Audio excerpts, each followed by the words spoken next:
AK. ബാലൻ ഇന്നലെ ഒരു സത്യം തുറന്നു പറഞ്ഞു. അതായത് UDF അധികാരത്തിൽ വരികയാണെങ്കിൽ ആഭ്യന്തര വകുപ്പ് ഭരിക്കുന്നത് തീർച്ചയായിട്ടും ജമാഅത്തെ ഇസ്ലാമി ആയിരിക്കും. മാറാടുകൾ ആവർത്തിക്കും. മാറാടുകളാണ്. മാറാട് 1ഉം 2ഉം ഉണ്ട്. മാറാട് മാത്രമല്ല, പൂന്തുറയും മറ്റു തുറകളുമെല്ലാം കേരളത്തിൽ ആവർത്തിക്കും.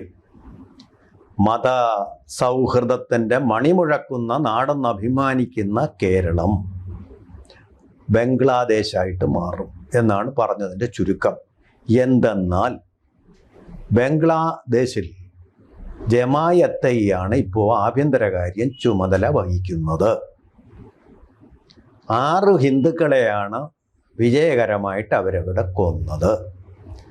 കഴിഞ്ഞ 24 മണിക്കൂറിനിടെ 2 ഹിന്ദുക്കളെ കൊന്നതിൻ്റെ, പച്ചയ്ക്ക് കത്തിച്ചതിൻ്റെ വിജയാഹ്ലാദ പ്രകടനങ്ങളിലാണ് അവർ.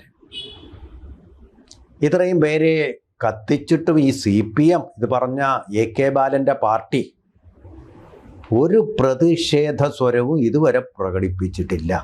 കേരളത്തിൽ ഇനി വരാൻ പോകുന്ന ഒന്നിനെക്കുറിച്ച് പറയുന്ന ബാലൻ മാഷ്, അഡ്വക്കേറ്റ് ബാലൻ മാഷ്, ബാലൻ വക്കീൽ, ബംഗ്ലാദേശിൽ ഇപ്പോൾ നടന്നുകൊണ്ടിരിക്കുന്ന ജമാഅത്തെ ഇസ്ലാമിയുടെ കൊലവെറിയെ, മതമിളകലിനെ ഒരു വാക്കുകൊണ്ട് പോലും ഉപദ്രവിച്ചിട്ടില്ല.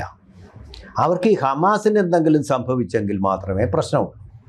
ഉമർ ഖാലിദിന് ജാമ്യം കിട്ടാതിരിക്കുമ്പോൾ മാത്രമേ അവർക്ക് വിഷാദമുള്ളൂ എന്നുള്ളതാണ് അവരുടെ മതേതരത്വം. ആ രീതിയിലുള്ള ഒരു സംഭവമാണ് തീർച്ചയായിട്ടും അവർ നടത്തിക്കൊണ്ടിരിക്കുന്നത്. തീർച്ചയായിട്ടും ബാലൻ മാഷ് പറഞ്ഞത് സത്യമാവാൻ സാധ്യതയുണ്ട്. കാരണം UDFൻ്റെ ഭൂരിപക്ഷം എന്ന് പറയുന്നത് മുസ്ലിം ലീഗാണ്. അതുപോലെ തന്നെ ജമാഅത്തെ ഇസ്ലാമിയുടെ പാർട്ടിയായിട്ടുള്ള, രാഷ്ട്രീയ മുഖമായിട്ടുള്ള വെൽഫെയർ പാർട്ടിയുമായിട്ട് അവർക്ക് ചങ്ങാത്തമുണ്ട്. UDFൽ അവർക്ക് അസോസിയേറ്റ് മെമ്പർഷിപ്പും കൊടുത്തിട്ടുണ്ട്. ആ തരത്തിലുള്ള ഒരു ബന്ധം അവർ തമ്മിൽ ഇങ്ങനെ തുടർന്നുകൊണ്ടിരിക്കുകയാണ്. അതവർ നിഷേധിച്ചിട്ടുമില്ല. തദ്ദേശ തെരഞ്ഞെടുപ്പിലും അതുണ്ടായിരുന്നു. അപ്പോൾ തീർച്ചയായിട്ടും അവർക്ക് മേൽക്കൈ നേടാൻ പറ്റും. മേൽക്കൈ നേടിയില്ലെങ്കിൽ തന്നെ UDFൻ്റെ ഭാഗമായിട്ടിരുന്നു കൊണ്ട് മാറാടുകൾ ചെയ്യുക എന്ന് പറയുന്നത് അവരുടെ ഒരു പ്രത്യയശാസ്ത്ര പ്രശ്നം കൂടിയാണ്. കാരണം ഏകമത ലോകം എന്നുള്ളതിലേക്ക് ലോകത്തെ കൊണ്ടുവന്ന് നന്നാക്കുക എന്നുള്ളതാണ് അവരുടെ ദർശനം. അപ്പോൾ അങ്ങനെ അതിൻ്റെ ഭാഗമായിട്ട് കേരളത്തിലും ആ ഒരു സേവനം ചെയ്യാൻ അവർ നിർബദ്ധരായിത്തീരും. ആ തരത്തിലുള്ള നീക്കങ്ങൾ തീർച്ചയായിട്ടും നടക്കും. അല്ലെങ്കിൽ തന്നെ സുരക്ഷിതത്വം നഷ്ടപ്പെട്ട ഒരു ലോകമാണിത്. ട്രംപിൻ്റെ ചിന്താശൂന്യമായിട്ടുള്ള ഇടപെടലുകൾ കൊണ്ട് സുരക്ഷിതത്വം നഷ്ടപ്പെട്ട ഒരു ലോകത്തിലാണ് നമ്മൾ ജീവിക്കുന്നത്. അതിൻ്റെ കൂടെ ഇതും കൂടി ആയി കഴിയുമ്പോൾ മാറാടുകൾ ആവർത്തിക്കുക തന്നെ ചെയ്യും എന്നുള്ളൊരു വാണിംഗ് നല്ലതാണ്. UDF ഇക്കാര്യത്തിൽ ഒന്നും ഇതുവരെ പ്രതികരിച്ചിട്ടില്ല. കാരണം ഒന്നും അവർക്ക് പ്രതികരിക്കാൻ കഴിയില്ല.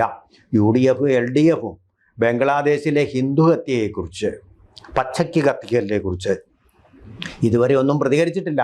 കാരണം വളരെ സുവ്യക്തമാണ്. കാരണം അവരുടെ വോട്ട് ബാങ്കുകൾ നഷ്ടപ്പെടാൻ അവർ ആഗ്രഹിക്കുന്നില്ല. ഇതാണ് അതിൻ്റെ സത്യം. നമ്മളിപ്പോൾ മതേതരത്വം എന്ന് ഘോഷിച്ചുകൊണ്ട് നടക്കുന്നത് ഹിന്ദു വിരുദ്ധതയാണ്. ഹിന്ദു വിരുദ്ധത ഉണ്ടെങ്കിൽ നമുക്ക് റേറ്റിംഗ് കൂട്ടാം, നമ്മുടെ വോട്ട് ബാങ്കിൻ്റെ ഫിക്സഡ് ഡെപ്പോസിറ്റ് കൂട്ടാം. ഇതൊക്കെയാണ് ഇപ്പോൾ സംഭവിച്ചുകൊണ്ടിരിക്കുന്നത്.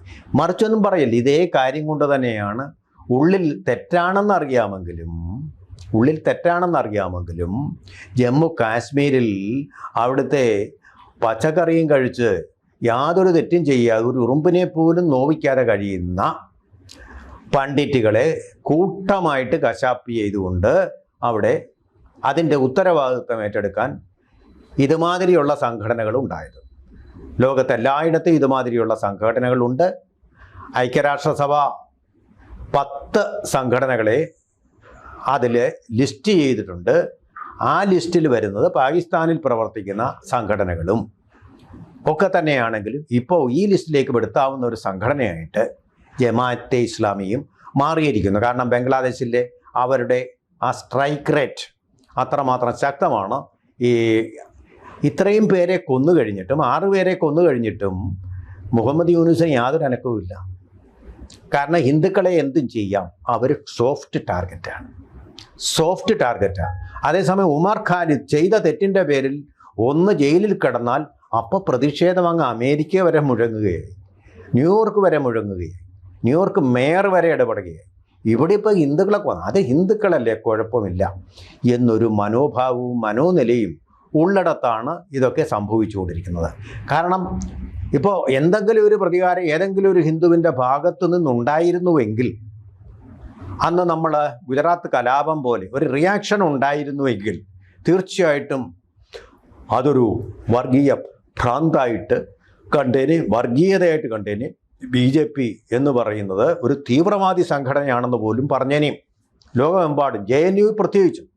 കാരണം ടുക്കടെ മോഡിയെ കൊല്ലടെ എന്ന് പറയുന്ന ഗ്യാങ് ഇപ്പോഴും വളരെ സജീവമായിട്ട് JNUവിലുണ്ട്. കൊലവെറി തന്നെയാണ് അവിടെ നടന്നുകൊണ്ടിരിക്കുന്നത്. കൊലവെറി, മോദിക്കെതിരെയുള്ള കൊലവെറികൾ നടന്നുകൊണ്ടിരിക്കുകയാണ്. മോദിയെ കൊല്ലണമെന്നുള്ളതാണ് അവർക്ക്. ഈ ജമാഅത്തെ ഇസ്ലാമിയുടെ ഈ കൊലപാതകികളെ കൊല്ലണമെന്നോ പിടിച്ചു കെട്ടണമെന്നോ ഒന്നുമില്ല. മോദിയെ കൊല്ലണം എന്നുള്ളതാണ് അവരുടെ മുദ്രാവാക്യം. ട്രംപിനെ അല്ല അവരുടെ ലക്ഷ്യം. ട്രംപിനെതിരെ പിടിച്ചു നിൽക്കുന്ന ലോകത്തിലെ നമ്പർ 1 ശക്തിയായിട്ടുള്ള ഇന്ത്യയുടെ പ്രധാനമന്ത്രിയാണ്. നമ്പർ 1 ഇന്ത്യയെ ട്രംപിനോട് പോലും നേർക്കുനേർ നിന്നുകൊണ്ട് പറയാൻ കഴിവുള്ള ഒരു പ്രധാനമന്ത്രിയാണ് അവരുടെ സോഫ്റ്റ് ടാർഗറ്റ്. അങ്ങനെയാണിപ്പോൾ ഇവിടെ കാര്യങ്ങളും മതേതരത്വവും ഒക്കെ തീരുമാനിക്കപ്പെടുക. ബുദ്ധിജീവികളുടെ എല്ലാം ടെററിസ്റ്റ്, ബുദ്ധിജീവികളുടെ ഒരു തരം തീവ്രവാദമാണ് ഈ രാജ്യത്തിപ്പോൾ നടമാടിക്കൊണ്ടിരിക്കുന്നത്. ബുദ്ധിജീവി തീവ്രവാദം അതാണ് നടന്നുകൊണ്ടിരിക്കുന്നത്. പിന്തുണയ്ക്കാൻ വേണ്ടി ബുദ്ധിജീവികളുണ്ട്, ധാരാളമായിട്ട് എഴുത്തുകാരുണ്ട്. അവരുടെ എല്ലാം പിന്തുണയോട് കൂടിയിട്ടുള്ള ഒരു പ്രതിരോധം നമ്മുടെ ക്യാമ്പസുകളിലും ഒക്കെ നടമാടിക്കൊണ്ടിരിക്കുന്ന കാഴ്ചയാണ് നമ്മൾ ഈ കണ്ടുകൊണ്ടിരിക്കുന്നത്. അതുകൊണ്ട് ഈ സാഹചര്യത്തിൽ ബാലൻ മാഷ് പറഞ്ഞത് വളരെ പ്രസക്തമാണ്. പക്ഷേ അദ്ദേഹത്തിൻ്റെ പാർട്ടി പോലും ഇക്കാര്യങ്ങളെ അപലപിക്കുന്നില്ല എന്നുള്ളതാണ്. ഈ മാറാടുകൾ നടന്നാലും ബാലൻ മാഷിൻ്റെ പാർട്ടിക്ക് അതിനെ അപലപിക്കാൻ കഴിയുമോ എന്നുള്ളൂ സംശയമാണ്. അതുതന്നെയാണ് എൻ്റെ പരമാർത്ഥം. കാരണം ഇതിപ്പോൾ അദ്ദേഹം പറയുന്നത് UDFനൊരു മേൽക്കൈ കിട്ടും, വന്നാൽ ഇതായിരിക്കും ഇവിടുത്തെ ആഭ്യന്തര സ്ഥിതി എന്ന് പറഞ്ഞ് തൻ്റെ പാർട്ടിക്ക് അല്പം മെച്ചം അടുത്ത തെരഞ്ഞെടുപ്പിൽ അങ്ങനെയെങ്കിലും ഉണ്ടാക്കാമോ എന്നുള്ള ഒരു ചിന്ത മാത്രമാണ് ഇതിൻ്റെ പിന്നിൽ. അതിൻ്റെ പിന്നിൽ ഹിന്ദു എന്ന ഈ ജന്തുവിനോട് ഒരു തരം സ്നേഹവും ഇല്ല എന്നുള്ളത് നമുക്കറിയാം. കാരണം മതേതരത്വം എന്ന് പറയുന്നത് അടിമുടി ഹിന്ദു വിരുദ്ധതയാണെന്ന് പലവട്ടം തെളിഞ്ഞു കഴിഞ്ഞ കാര്യമാണ്. പക്ഷേ എങ്കിലും ബാലൻ മാഷ് പറഞ്ഞ ഒരു സത്യമാണെന്നുള്ള കാര്യത്തിൽ രണ്ടു പക്ഷം ഉണ്ടാകേണ്ടതില്ല. കൂടുതൽ വാർത്തകളും വിശേഷങ്ങളും നിങ്ങളിലേക്ക് എത്താൻ ABC മലയാളം സബ്സ്ക്രൈബ് ചെയ്യുക, ബെൽ ബട്ടണും അമർത്തുക.